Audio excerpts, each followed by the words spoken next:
Hello ladies and gentlemen, Panzer here, and today we're going to talk about shipping. Okay, so this ship right here is carrying crude oil and bringing it down the river. Quite a shallow river. And there's a little city over there. Just making its way. No, not that kind of shipping. Yes, what I'm referring to is what is typically known as the tumbler kind of shipping.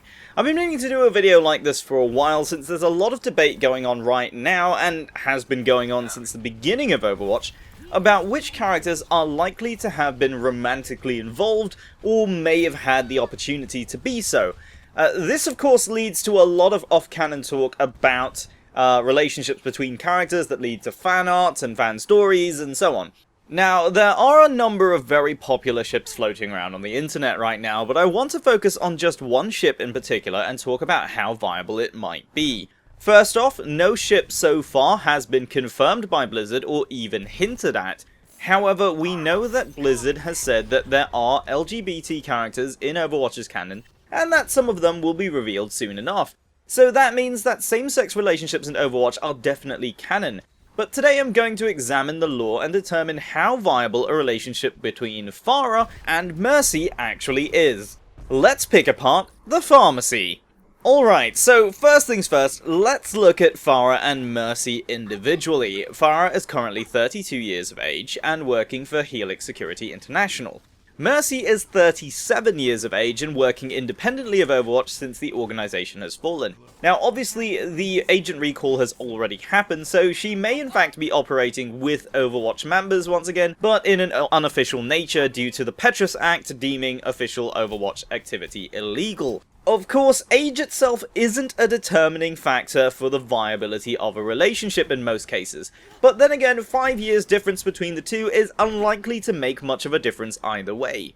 But how would the two characters even meet? Well, Farah's mother, Anna Mari, was a founding member of Overwatch, and we can see from the photos in Anna's origin story that Pharah was a member of the Overwatch family, even if she was too young to actually join the ranks with them. But we do need to look at the timeline once again to determine exactly how old both Mercy and Pharah would have been at the time. Now, the understanding of Overwatch's timeline is still a little bit messy, but we can determine when Overwatch was founded and how long it lasted. It took 30 years from the time Overwatch was founded until it was eventually disbanded. This means that Mercy and her medical innovations couldn't have happened until much later in Overwatch's existence.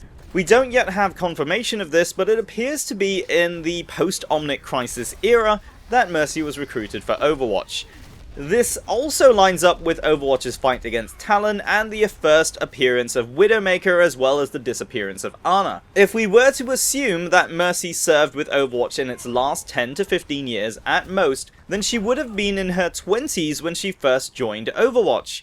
Her age would have been between 22 and 27 in that case, with 27 being the more likely number since she would have needed time to not only study medicine, but also become the head of surgery at a prominent Swiss hospital prior to being recruited.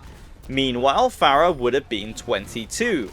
So, the more likely scenario, given the apparent age of Pharah in the Ana Origins group photo, is that she may have been much younger at the time. If we were to put Mercy's age at 22 at the time instead, then Pharah would be 17 and therefore too young to join Overwatch or be involved in the military at all. It still raises the question of how Mercy would have been able to become such a prominent practitioner in the medical field at the time, but that's a question for another time. But this would mean that Pharah would have had 15 years before Overwatch disbanded to join the Egyptian army, rise through the ranks, and be in a position to be recruited as a member of Overwatch, which seems like a quite realistic time frame. On top of that, because of her mother's closeness with members of Overwatch, she would have also had enough time to spend with its agents and, by extension, Mercy. While this does not necessarily determine that the two would have been attracted to each other at all, after all, we do not know at this point what their orientations are, it certainly is enough time for them to have gotten to know each other, even in passing at least. So what evidence is there to show that Pharah and Mercy might have been a pair? Well, there's not much. Unfortunately, just the nature of Overwatch's current lore means there's not a lot of detail in the current stories, and a lot of the focus is on individual characters and not their interactions, so a lot of blank space still needs filling in. So I can't say for certain whether this would definitely have happened, but it certainly could have been possible. But what about post-Overwatch? After the fall of Overwatch, Mercy moved around the world wherever conflicts happened in order to provide medical aid in the field. At the same time, Pharah would have been already employed with Helix Security International, and would have been similarly deployed to anywhere the company's interests were. Since the security company would have been employed in places of conflict, it's also possible that the two may have crossed paths at some point. If they were already in a relationship at that point in time, then it makes sense that Mercy could have just went where Pharah was, since it was likely that that's where she would be most needed anyway. But if they weren't, it's a situation that could have simultaneously allowed a relationship to form or continue, but also put significant strain on it as well. Either way, it's certainly quite possible. So how viable is this relationship at all? Well, there are a lot of situations throughout the course of the character's story arcs that would have allowed it to happen, hence making it possible, but none of it indicates with any certainty that this definitely happened. Personally, I feel like it would be nice if any relationship in Overwatch were to become canon, since it would add another layer to the characters involved and help with deepening the lore. But this particular ship is certainly on my list of the more plausible relationships. But is it really? Let me know what you think in the comments down below. Is this a plausible relationship, or is there a glaring omission here that shoots down the high-flying bird pairing of Overwatch? Don't forget to leave a like if you enjoyed the video, and subscribe if you're new to the channel. And as always, you can get 20% off all the latest games at Green Man Gaming by clicking the link in the description below. My name is Panzer, thank you very much for watching, and I'll see you next time.